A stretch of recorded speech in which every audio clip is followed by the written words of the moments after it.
Break के मतुंग तराम लोकसरी IDP single पासा पीरमदगी मरफुग मरीद हंथरपद खम थेंग साउनरे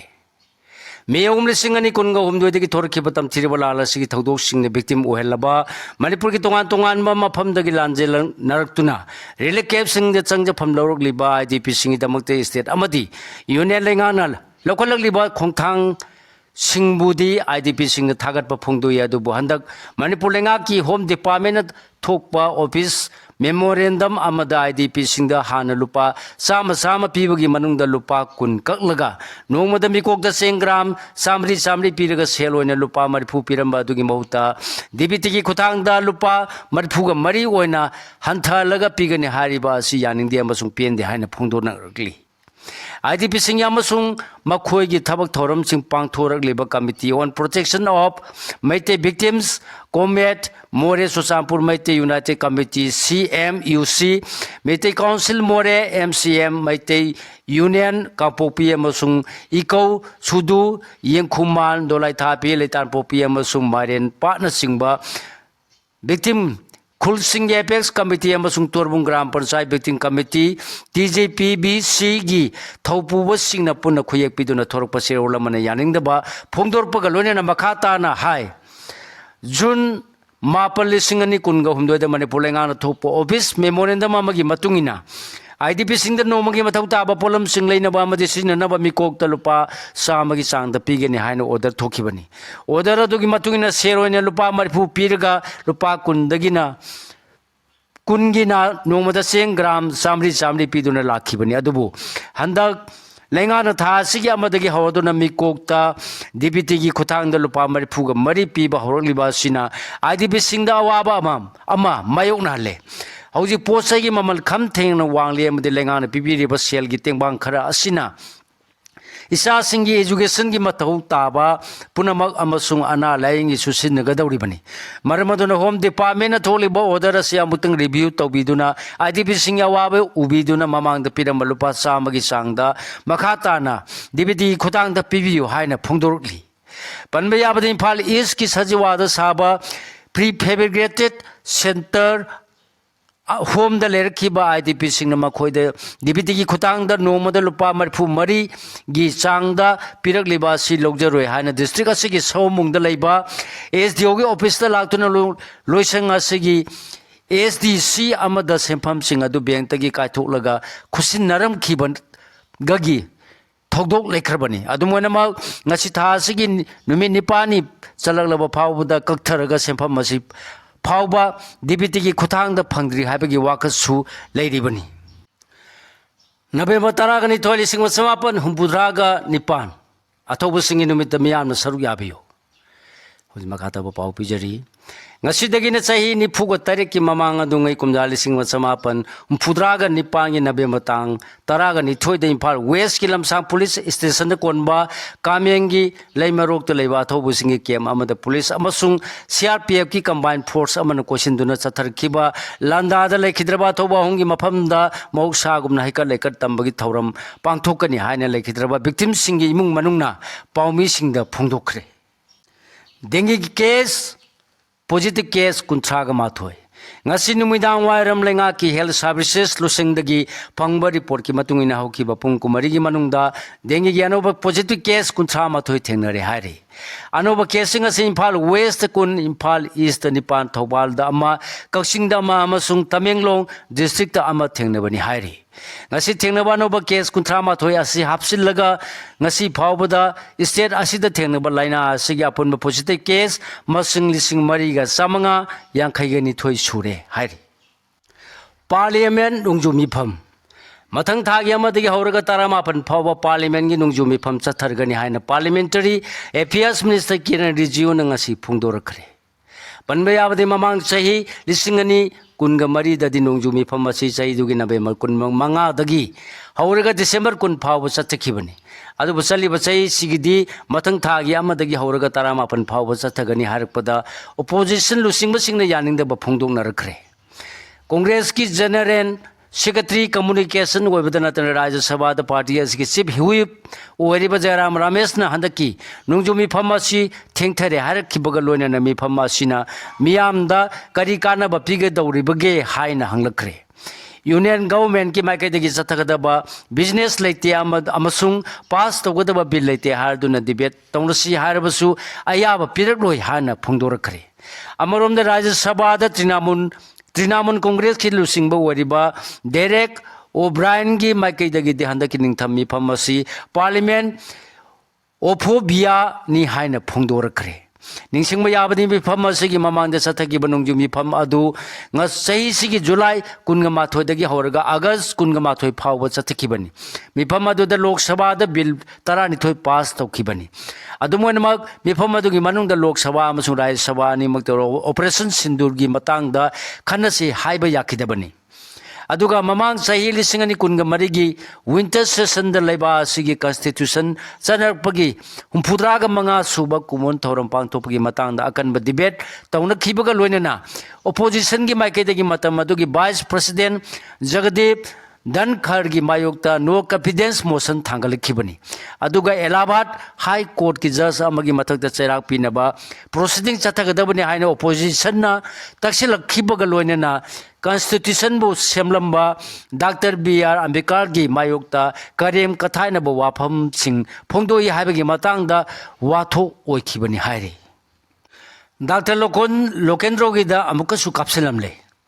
ngarang numidang pung 8 kamini ni furum tarakpada lampian PS na kolibaw ripok kamdebo lerka leiba Dr. Lokendro yumgi geta sakang da basing nung may round ahung kapsilam le hari adung wana mo laibak phabadagi mahaki imungi miyoy amata asopan yahogdre hari Mark Zenemski retire tawrlaba matung da housing na Sija Hospital da makata na thabak tawrak libani thawdo asi kanana karigi maram gidamak tholamano haiba sapsana khangba ngamkhidri adubu matam kharagi mamang da su maki yungi geta sakhang da basing nung may maru ama kapsil lambagi thawdo thokhrabani thawdo adugi mayok ta laikai gi maira pai bi nupi singna mi kungna taba mafamda asiguma nung may kapsin duna kian khangan magi thawdo asi makata na tawbiganu haina wakat khongjang changsin ba laikhrabani hari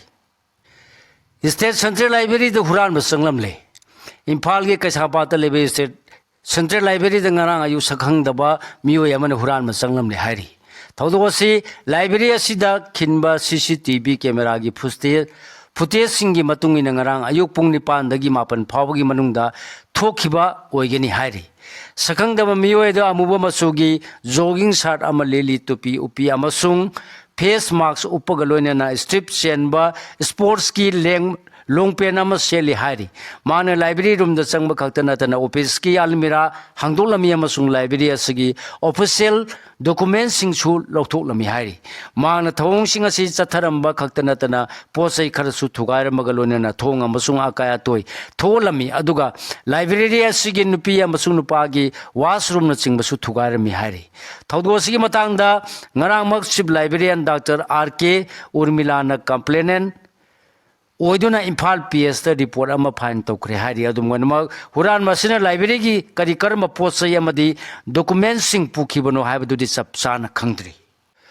Pokso ek amasung child marriage Kangpokpi district ki district child unit amasung lenga ki social welfare losing na sindunanga si district asigi island block da leiba Soblang government high school da nomogi oiba Pokso ek amasung child marriage da singbagi matang de awareness program ama pangthokre Thaurumasida District Child Protection Officer Rina Sanu Morang Thema Masung State Adoption Resource Agency gi Program Manager Gyani Lakshmi na thongamna resource person sing oina ek ani sigi matangda saruk yakhiba singbu sandona taktuna wakhan tahan ki masa na thabak tobang amdre haraba mu singi wafam tafam thokte maiso thongnawjam Hoji makata pau pijari miyam ge thabak toru so haidun thakhiba mute sing na lenga leite power pai de haidun miyam ge thabak toba ngamdre haina masinna laujeriba singi wa tafam thokte haina Republic Party of India RPI athwali gi National Secretary su wariba Manipur State Committee gi President Maheswar Thonaujam na phungdokre wafam masi New Delhi gi 13 sat सबजंगदा लेबा party असि office तंगराम पांथोखिबा दिल्ली की RPI youth wing अमसुंग party असि महिरोय लुप अमा ओरिबा integrated Manipur students alliance IMSA की अपुनबा ऑफिस बीआरएस सिंगी मिफमदा वा ngangadun mahangna phongdokhibani Sangai festival की कानब क्या लेरबसु मियाम की अपामगी मायोक्ता लेपदि अफबा ओइरोय CCS की लमदम सिगी मियाम अमदि IDP सिंगी पेंदब कया गे वाकत्ति तादना तोपा स्टेट सिंगी ममांगदा इंतपना हिंगले हाइना उतपा यानब पॉलिटिक्स यावबा फेस्टिवल पांगथोनब कन होनरी संगाई फेस्टिवल की डायरेक्ट अमदि इनडायरेक्ट ओइना कानब कयादि लेरमगनी अदुबु मियाम की अपामगी मायोक्ता लेपदि अफबा ओइरोय हाइना committee of civil societies Kangleipak CCS के information and publicity secretary Nongthombam Govind Meetei की सिरोलमना फोंथोरकली कक्सिंग लमखाइदगे वबगाई लमखाइ फावबगी लंबी सेंबिद्रबदि खोंजंग चंगसिलगनी कक्सिंग लमखाइदगी वबगाई लमखाइ फावबगी नेशनल हाईवे सामा कुंथ्रा तरेट ए की लंबी सरुक सिथा सिगी तरा फावबगी मनुंग द सेमजिन बहुद्रबदी कक्सिंग की मियाम की ओइबा अचौबा अमसुंग अकन खोंजंग चंगसिनबगी सेम सारे हाइना कक्सिंग बाजार बिजनेस वेलफेयर एसोसिएशन KBBW अमसुंग कक्सिंग कैथेल अपुन इमालु KKAYL की माइकैदगी मणिपुर लेंगाक्ता सेक्शन वा थमलकली ngasilup ania sigi thaupuba singa masung pawmi kangbu amaga punna kakching kathen dagi kakching lamkai phawbagi lambigi haujik oriba phibam yingsin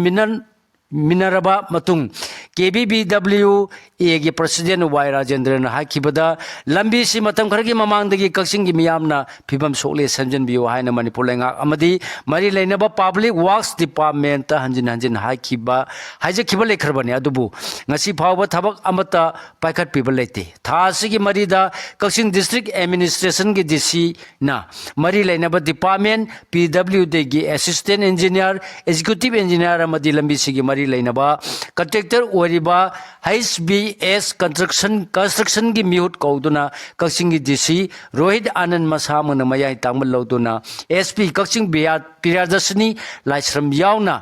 DC office त पांगथोकी बमिफमदा HBS construction की माइकैदगी ngaraangdagi lambi की सरुकसी सेमजिनबा हौरगनी हाबिगी अचेत पथाजब पिरमखिबनी अदुबु लाइबक थीबदि ngasi फावबा सेमजिनबगी थबक होबिद्रे मसीन मरम ओरगा कक्सिंग मियाम द खोइरांग खोइसाउनब पोहल्ले मान मखातान हाइकिबद कक्सिंग कथेल सी खुंजा तरे की कथेल ओइबने लंबी सी यामना मरु ओरी लंबी सिदे स्कूल कॉलेज कया की महिरोय सिंग महि तंब चनरी मसीगी सुमथक्ता हौजी लौरोक पंथा ओइबसिना लंबी सी अमुक हेन मरु ओरिबनी असिगुम्बा लंबी सिबु था सिगी तरा फावबद सेम हौद्रगदी कक्सिंग की मियामना हौरकबा इहौगी अफफतगी टेक्साक पुम्बा मणिपुर लेंगा अमदी मरी लेनब सिंगना पुगदबनी हाइकी KKIL की प्रेसिडेंट एन भैगपति नाखिबद वाबगाई लमखाइदगी कक्सिंग लमखाइ फावबगी लंबी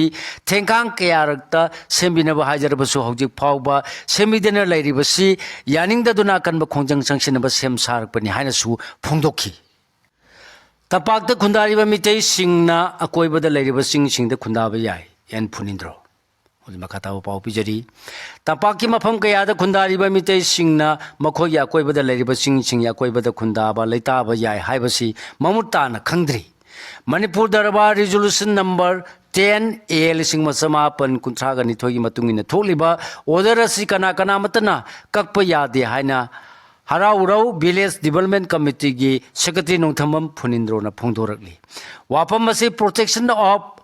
अवांग किंथबी लेकिन थबी फॉरेस्ट एरिया हाइबा थीम द पांगथोप नोमगी ओइबा अवेयरनेस प्रोग्राम अमद सरुक यादुना फोंदोखिबनी मान मखाताना हाइखिबद मणिपुर दरबार की रिजोल्यूशन से ब्रिटिश न पालिंगी मतम इंडिया न निंग तमद्रिंगै अमदि मणिपुर ने इंडिया द तिंद्रिंगै मतम द लौरम रिजोल्यूशन नि रिजोल्यूशन असी सिंखोंग सिंगा द खुंदारिबा मितै सिंगना खंगनबो होनदब सि लाइबक थीबनी मनाना पसिंगा द खुंदाबग लोनेना सिंग असिबु योखटपद मफम अदुगी मितै सिंगी चावरबा हकलै अखोय मियोबना मौसा लाइरि मिना थंबिरम सिंग पा तुरेल अमसुंग उमंग वामंग सिंग असिबु योखटप मथौ ताई हारिबा पोलम सिंग सि मियोबा खुनाइगा थादोंनबा यादरबनी दरबार रिजोल्यूशन नंबर 10A जुलाई 1958 हारिबा सिंग असि सिंगयाद खुंदारिबा मितै सिंगना ममुत ताना नैनेदुना मसा मसागी राइट्स खंगना अमदि सिंग अमदि उमंग वामंग योखटमिनसि हाइना फोंदोखि कांगपोपी डिस्ट्रिक्ट की साइकुल forest range officer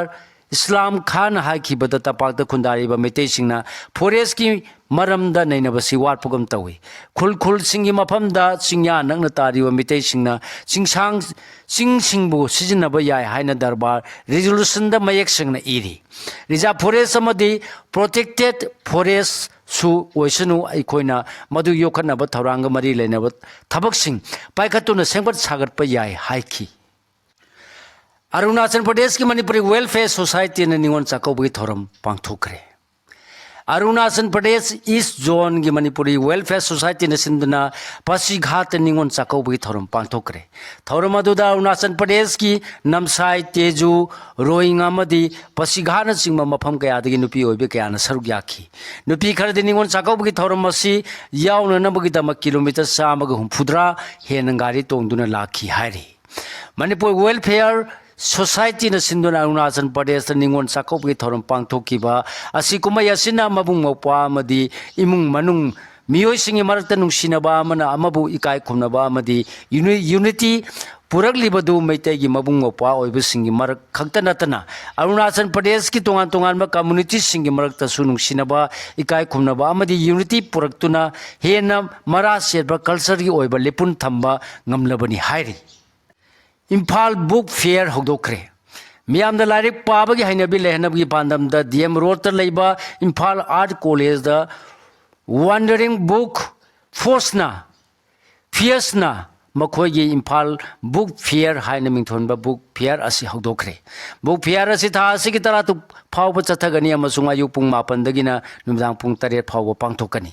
book fair असिदा सरुक याबा लाकपा खुदिमक फी अमत लौदना संहनगनी हारी ngasi haudopi thauramda mahiroi lairik nungsijaba mioi amadi imung manung kayana book fair asidagi ahongma mamalda lairik leiba lakhi book fair asida fiction non fiction angangi literature manga academic wa amadi noris literature na singba lairik kaya yauri book fair asida kilo ama lumba lairik ta subnagi lupa summary दा फंगनबा लारिक अमा लेबदा अमा फ्रीदा हापा अमसुंग असेंगबा ममलदगी लुपा यांखै तादुना योनबा लारिक कया याउरी हाइरी मयाई काबा चिंजाक चाबा लेतबा लमदम अमा ओहेनबा होनबदा महिरेउ सिंगी थौदांग लै कादा Kakching district की वाबगाइदा लेबा बाल विद्या भवन द coalition against drugs and alcohol कादाना सिंदुना मयाई काबा चिंजाकना महिरोई खुनाइदा पीबा साइथिंग हाइबा थिमदा नोंमगी ओइबा एकेडमी अवेयरनेस प्रोग्राम अमा पांगथोखरे हाइरी ngasi pangthokiba thorum sida kadagi president S Priyo Kumar Bal Vidya Bhavan asigi principal M Gyaneshwar kada Kaching district committee ki president S Ninana president member sing oina saruk yaki haina lupsigi secretary information and publicity L Brojen angomcha gi cherodamana phongdorakli khabar gi cheda habraga mid day meal pijari basi prime minister gi ikaningani Rahul Gandhi Madhya Pradesh लेंगा के school दंगांग सिंबु mid day मील खबर की चे मथक्ता हापतुना पिजबगी video अमा social media platform x त थागलक्तुना कांग्रेस लुसिंग राहुल गांधी ना अंगांग सिंबु खबर द मिड डे मील पिजब आइबसी प्राइम मिनिस्टर अमदी मध्य प्रदेश की चीफ मिनिस्टर की इकाई निगाइनी हाइना फुंगदोखरे राहुल गांधी ना हाइखिबद लेबा असिगी तुंगी युमिरेन ओइगदोरिबा अंगांग सिंग असिबु असिगुम्बा मवंग द लोइना बिबा अमदे अंगांग सिंग असिगी हाइजीन की मतंग द लेंगा ना करिसु येंगसिन बिदबा हाइबसी इकाई निगाइनी लेंगा पारिबा बीजेपी ना डेवलपमेंट हाइबा वाहै असि मित्रंग ओहेंदुना पार्टी असि असेंब पांदम ओरिबा लेबा खुदिंगमक मखोगी पवार मखादा थंबा हारिबसिगी लंबिदा अदुमक संगसिल्ली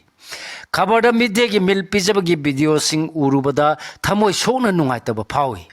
करिसु खंगजदबा तुंगी युम्बेरेने हारिबा अंगांसिंग असिबु लेरिबा असिबु लेरिबा लेंगा असिना करिमत खंदबा मवंगदा इकाय खुनबा उत्पीदबा हाइबसी इकाय निगाइने सही कुन हेन बीजेपी के लेंगा न मध्य प्रदेश की अंगांसिंगदगी चाना थकनबा पोलमसिंग मटपीदुना लाकली मध्य प्रदेश खक्ता नतना इंडिया की मफम कयादा सिगुम थवों कया चथरिबसी सेंटर लेरिबा लेंगा असिना तासिन उसिनदना लेरी असिगुम प्राइम मिनिस्टर अमदी तोंगान तोंगान बा स्टेट सिंग लेरिबा चीफ मिनिस्टर सिंग असि इकाइबा खंगद्रबा मिनुंगसि पोक्तरबा अमदी डेवलपमेंट बु मित्रंग ओहेंदुना मियानदा नमथाक तौदुना पवार पाइगनि खंदुना लेरबा मियोइ ngaktani हाइखी रेलवे न बंदे भारत की थौरमदा RSS की सेसक लुबगी वाथोक ओरे मखाता पाव पिजरी Kerala पांगथोकपा इरनाकुलम Bengaluru Vande Bharat train service संगाबगी थौरमदा railway ने थौरम अदुदा सरुक याखिब मैरोइसिंग राष्ट्रीय स्वयंसेवक संघ RSS की गाना गीत सन खिबगीदमक चावना वाथु ओइरे केरला की चीफ मिनिस्टर पिनारासी विजयन थौंग असिबु अकनबा मौंग यानिंगदबा फोंदोखिबगा लोइनना लैंगा की ऑफिशियल प्रोग्राम सिंगदा लाइनिंग लाइचोल अमदी पॉलिटिकल की ओइबा थबक थौरम यावहनबा सुमलोय हाइखी महांगना पखाताना हाइखिबदा तोप लाइनिंग लाइचोल कयागी मरक्ता तटना हंगोय तुकुजबा पाउजेल संदोरलिबा अमदे लेबा सिगी तोंगान तोंगानबा कम्युनिटी सिंगबु तोखाय ताहानबगी पॉलिटिक्स तौरिबा RSS की इसैबु मैरोय सिंगद सहनखिबा हाइबसी कॉन्स्टिट्यूशनल प्रिंसिपल सिंग खुंगाउनबनी वंदे भारत संगाबगी थौरमदा काहेनबा हिंदू तत्व की पॉलिटिक्स यावसिलक्लिबसी नुंनानिंगाय ओय असिगुमा पॉलिटिकल की ओइबा खुबा मियेंग असिना लेबा असिदा लेरिबा फजख्रबा सेक्युलरिज्म बुमरान मराई चाइथनबगी मसा ओरकनी RSS की गाना गीत असिबु पेट्रियोटिक इसैने हाइना रेलवेना सोशल मीडिया दा कैप्शन गा लोइना थागलकपा हाइबसी मसा मथंदा इकाइबा पिजबगा नतना इंडिया नेशनल मूवमेंट बुसु लक्नबनी हाइना लौब याय लेबा सिगी निंगतम यहुदा मरोइबा थौदान लौखिबा रेलवेना RSS की कम्युनल एजेंडा बु सौगलकपा हाइबसी मतम अमगी निंगतम इहौबु मिराइबनी हाइना लगुनी हाइखी NET एस्पिरेंट नम सुसाइड तौदुना सिरे उत्तर प्रदेश की रामपुरदगी मोहम्मद अनकौबा सही कुनमाथोई खक्तंगाइरिबा nation eligibility entrance test NEET exam की दमक थौरांग तौदुना लेबा नुपा मचा अमा सुसाइड तौदुना सिजखरे हाइरि चंद्रयान अनि न थागी पोल सिंग लेबा वाटर आइस अमदि लेंगोगी रेडर फोटो सिंग थारखरे कुमजा लिसिंग अनि तरामा पंदगी हौना थादा कोइदुना लेरिबा Indian space research organisation ISRO की चंद्रयान 2 ऑर्बिट थागी पोल सिंग लेबा वाटर आइस अमदि लेंगोगी राडर फोटो सिंग थारखरे हाइरि अहमदाबाद लेबा इसरो की स्पेस एप्लीकेशंस सेंटर SIC की साइंटिस्ट सिंह चंद्रयान 2 मिशन की dual frequency synthetic aperture radar DFSAR सिजनदुना हानबोइना थागी पैराडिमिक एल-बैंड राडर मैक अमा पिक्सेल अमदा मीटर कुनगा मंगा की हाई स्पेशल रेजोल्यूशन सागतुना फोटो सिंधु कैप्चर तौखिबनी अंगांग सिंगदा अखोइना लैपटॉप पीरी ओपोजिशन ना नोंगै पीनबो होनरी PM मोदी बिहार असेंबली की अहानब फेज की मिखल पांथोग्रब मतुंगनी सो फेज की मिखल था सिगी तरामाथोइदा पांथोनब सेम सारिंगे चेरक्सिदा प्राइम मिनिस्टर नरेंद्र मोदी बिहार द मरुइबा ओपोजिशन पार्टी सिंग ओरिबा कांग्रेस अमदी RJD द ओनसिनदुना ओपोजिशन द मिखल असिदा नहा ओरिबा वोटर सिंगबु टारगेट तौदुना नमथाक तौनब होनरकपदा मियाम पंगथबिगनु साउखटपगी लंबिदा चंगसिनब होनरकपदा इंडियन अंगांग सिंगदा लैपटॉप अमदी साना खोनबगी इक्विपमेंट सिंगबा पीदुना अंगांग सिंगी डेवलपमेंट मतंग होनरीदा ओपोजिशन नहा नोंगई पीदुना अराम लमीद चनब होनरी है फोंदोक्रे PM मोदी हाई ओपोजिशन की लुसिंग मखोगी मचा मसूसिंगबुदी CM मिनिस्टर MP MLA सिंग ओहनब पामली ओहनब पामली अदु मिसम मियाम की अंगांग सिंगबुना हुरान चिंथी तौबा गुंदा आमदी अपंग मियोय सिंग ओहनब होनरी थौंग असि ओपोजिशन पामबा जंगल राज की ओइबा सेंजा थुमजा आमदी खुचु खुलाई ना खुलिंगबा खुनाय अम ओहनबदुनी हाइखी सिगलोने न लोजरेंग असि फोंग हुयला पाउसी तकी खुमजिन जब मरुय पाउसिंग ख्वाइ पुन